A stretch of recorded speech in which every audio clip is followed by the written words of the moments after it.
नमस्ते जोहार, मैं राजू। आप सब देख रहे हैं 24 झारखंड न्यूज। चलिए जानते हैं सुबह से लेकर शाम तक की तमाम बड़ी खबरों को। झारखंड विधानसभा का विशेष सत्र आज स्थानीयता और आरक्षण बिल होगा पारित। झारखंड विधानसभा का एक दिवसीय विशेष सत्र शुक्रवार को आहूत होगा। मानसून सत्र के इस विस्तारित सत्र में सरकार 2 विधेयक लेकर आएगी। दोनों ही बिल में नवीं सूची में शामिल करने का प्रस्ताव है। दोनों ही बिल के प्रावधानों को लागू करने के लिए गेंद केंद्र सरकार के पल्ले में डाली जाएगी। बदलती राजनीतिक परिस्थितियों में विधानसभा का यह सत्र महत्वपूर्ण होगा। पक्ष विपक्ष ने सत्र की तैयारी को लेकर विधायकों की बैठक बुलाई है। बैठक में सत्र को लेकर रणनीति बनी है। राज्य सरकार स्थानीयता नीति और आरक्षण में बढ़ोतरी को लेकर अपनी बात रखेगी, वहीं विपक्ष इस मुद्दे पर सरकार को घेरने की कोशिश करेगा।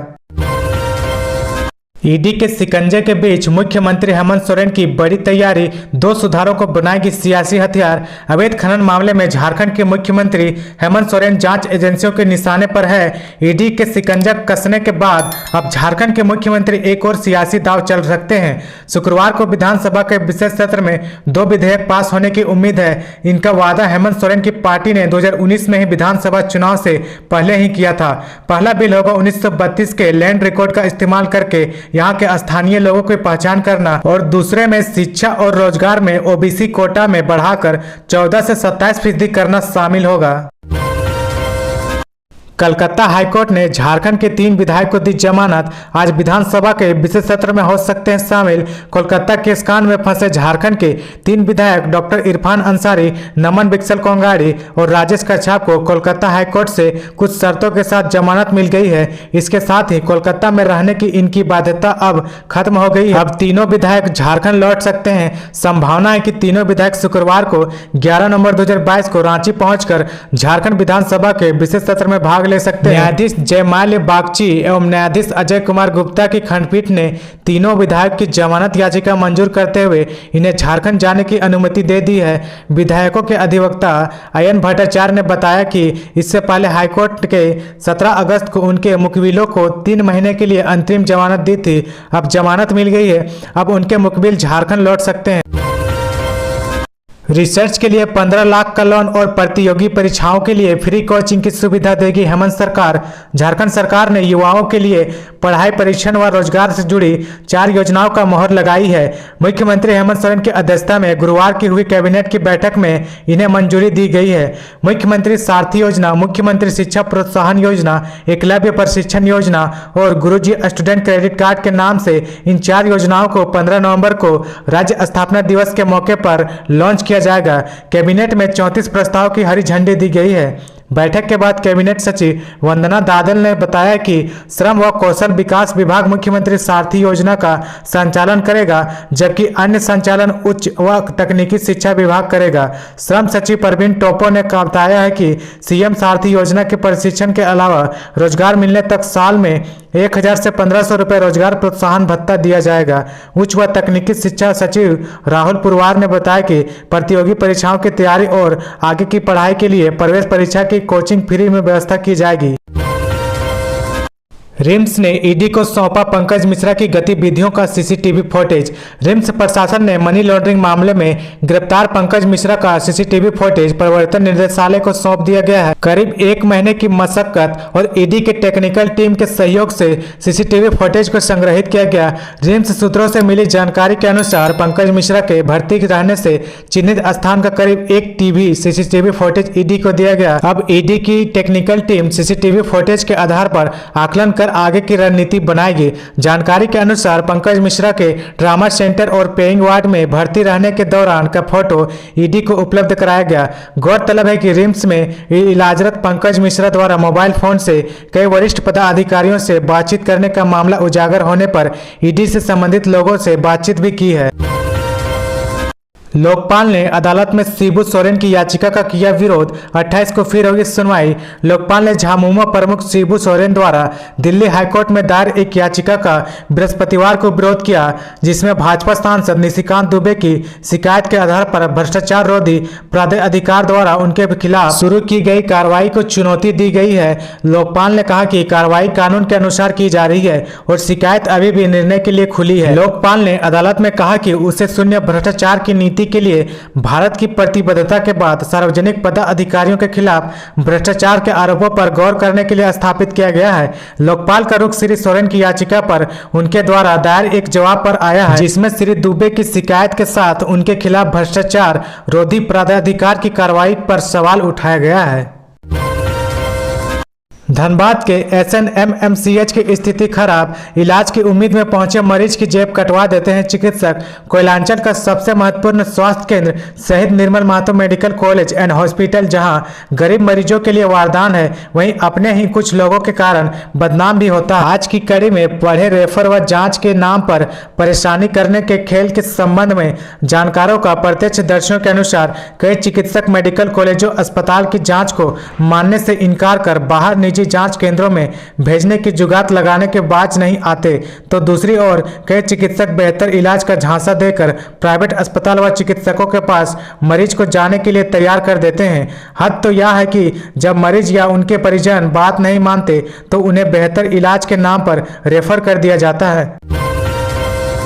1932 के खतियान पर आधारित स्थानीयता पर हेमंत सोरेन आज विधानसभा में करेंगे शिरकत। हेमंत सोरेन सरकार शुक्रवार को विधानसभा में 2 महत्वपूर्ण विधेयक पेश करने वाली है। मुख्यमंत्री हेमंत सोरेन इन विधेयकों को पेश करेंगे।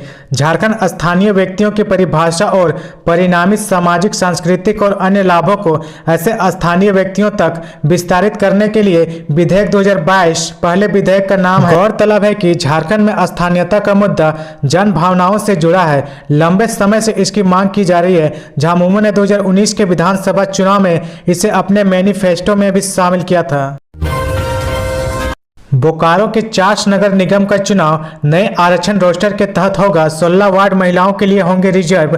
बोकारो के चास नगर निगम का चुनाव नए आरक्षण रोस्टर के तहत होगा। 16 वार्ड महिलाओं के लिए आरक्षित है। हालांकि इस बार के रोस्टर में ओबीसी के लिए पहले से आरक्षित वार्डों की स्थिति बदल गई है। साथ ही पहले जो सामान्य वार्ड के थे वह आरक्षित हो गए हैं, वहीं के आरक्षित श्रेणी के वार्ड इस बार सामान्य हो गए हैं। शेल्टर होम के कर्मियों को 3 साल से वेतन नहीं मिला। देखरेख के अभाव में भवन की स्थिति भी जर्जर। फंड के अभाव में लाचार महिलाओं के लिए बना सरकारी शेल्टर होम नारी निकेतन बंद हो चुका है। इसकी देखरेख करने वाली संस्था महिला समस्या सोसाइटी को 3 साल से महिला बाल विकास सामाजिक सुरक्षा विभाग की ओर से फंड नहीं दिया गया है। फिलहाल कांके अरसंडे स्थित शेल्टर होम में कोई महिला नहीं रह रही है। गेट पर बड़ा ताला लगा दिया गया है। आसपास के लोगों ने बताया कि शेल्टर होम 3 महीने से बंद है। देखरेख के अभाव में भवन की स्थिति भी जर्जर हो चुकी है। कोल इंडिया में अब 700 मिलियन टन कोयला उत्पादन का लक्ष्य है। पहले था सिर्फ 700 मिलियन टन। राष्ट्रीयकरण से पूर्व जहां कोल इंडिया में 70 मिलियन टन कोयले का उत्पादन होता था, वहीं वर्तमान में लक्ष्य बढ़ाकर 700 मिलियन टन हो गया है। इसमें आधा से ज्यादा उत्पादन आउटसोर्स से किया जा रहा है। चालू वित्तीय वर्ष के 10 नवंबर तक लगभग 370 मिलियन टन उत्पादन हुआ है।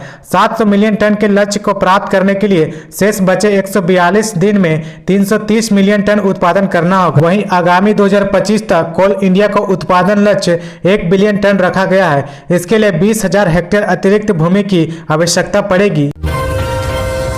रांची के हटिया स्टेशन में लगेगी 2 स्वचालित सीढ़ी। बुजुर्ग व विकलांग यात्रियों को होगी सुविधा। हटिया रेलवे स्टेशन पर बुजुर्ग व विकलांग यात्रियों की सुविधा के लिए प्लेटफॉर्म नंबर 1 और 2 पर एक स्वचालित सीढ़ी लगाई जाएगी। स्टेशन पर वर्तमान में प्लेटफॉर्म नंबर 1 व 2 पर एक स्वचालित सीढ़ी लगी है, लेकिन यह सिर्फ ऊपर जाने के लिए। वहीं यह आए दिन खराब रहती है, इससे यात्रियों को परेशानी होती है।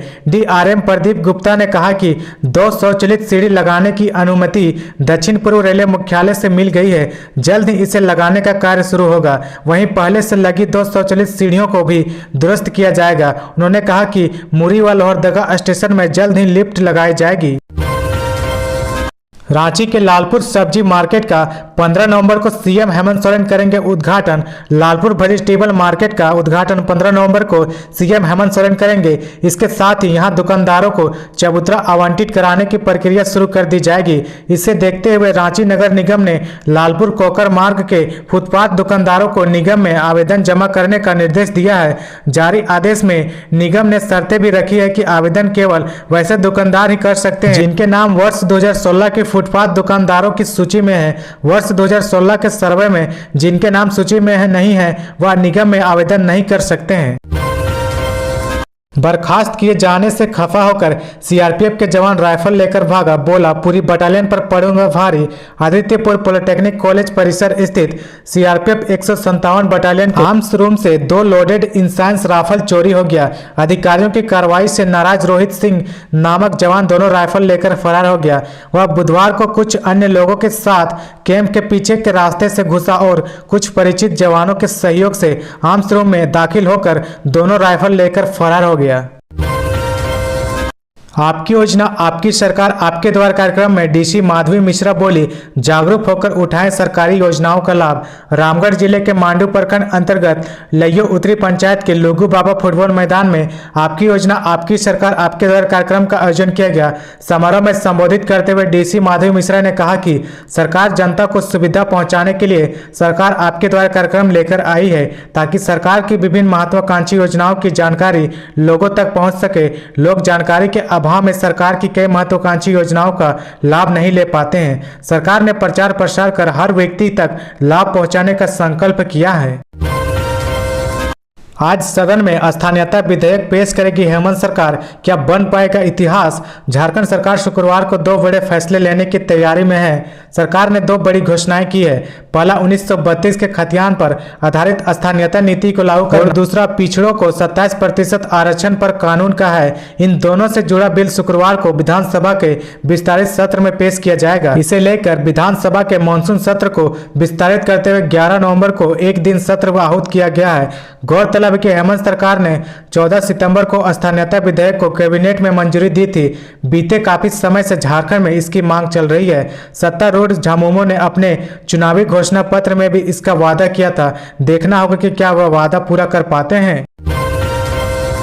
पलामू के जिला स्कूल में छात्र छात्राओं ने किया हंगामा, प्रभारी प्राचार्य को महिलाओं ने पीटा। इंटर व रजिस्ट्रेशन फॉर्म भरने को लेकर पलामू जिला स्कूल में विद्यालयों एवं उनके अभिभावकों ने हंगामा किया। इस दौरान प्रभारी प्राचार्य को महिलाओं ने पीटा। विद्यालय के प्रभारी प्राचार्य करुणा शंकर तिवारी को तानाशाही रवैया एवं दुर्व्यवहार से विद्यार्थी व उनके अभिभावक आक्रोशित थे। आरोप है कि इस विद्यालय में अध्ययनरत कई छात्राओं की मांगों ने प्रभारी आचार्य की पिटाई कर दी। इसके बाद पुलिस वहां पहुंची और प्राचार्य को थाना ले गई। पूछताछ के बाद उन्हें छोड़ दिया गया।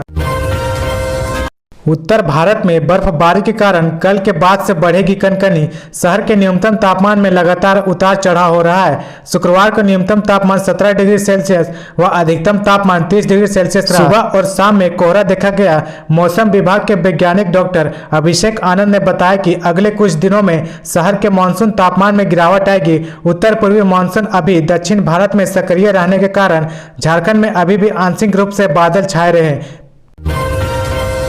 जमशेदपुर में मानगो से साकची तक फ्लाईओवर बनाने के लिए कैबिनेट से 461 करोड़ की दी स्वीकृति। साकची को मानगो से जोड़ने के लिए स्वर्ण रेखा नदी पुल जयप्रकाश सेतु के बगल में तीसरे पुल सह फ्लाईओवर बनाने का रास्ता साफ हो गया है। झारखंड कैबिनेट ने तीसरे पुल सह फ्लाईओवर बनाने के प्रस्ताव को मंजूरी प्रदान करते हुए 461 करोड़ रुपए स्वीकृति की। इस पैसे का इस्तेमाल फ्लाईओवर व अप्रोच रोड के निर्माण के अलावा भूमि अधिग्रहण में किया जाएगा।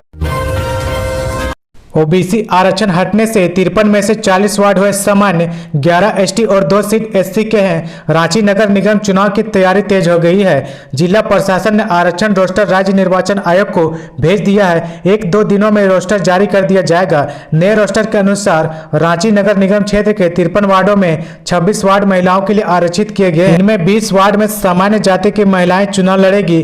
5 वार्ड अनुसूचित जनजाति व 1 वार्ड अनुसूचित जाति की महिला के लिए आरक्षित है। तो ये थी आज की झारखंड की टॉप बड़ी खबरें। इसी तरह झारखंड की हर छोटी सी बड़ी खबर देखने के लिए आप हमारे चैनल 24 झारखंड न्यूज को सब्सक्राइब करके बेल आइकन प्रेस कर ले, जिससे आपको झारखंड की हर छोटी सी बड़ी खबर की अपडेट आप तक पहुंचता रहे। तो आज के लिए बस इतना ही। हमें दीजिए इजाजत, फिर मिलते हैं नेक्स्ट न्यूज में।